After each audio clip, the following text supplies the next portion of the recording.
திருச்செந்தூர் ஆண்டவனே வேல் முருகா, தினம் உனக்கு நன்றி சொல்வோம் மால் மருகா.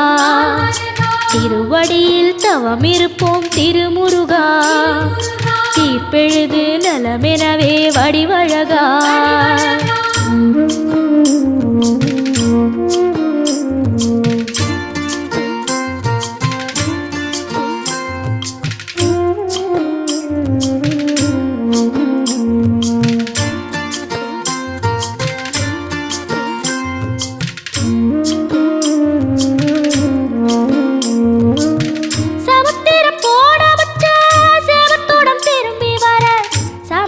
சாமி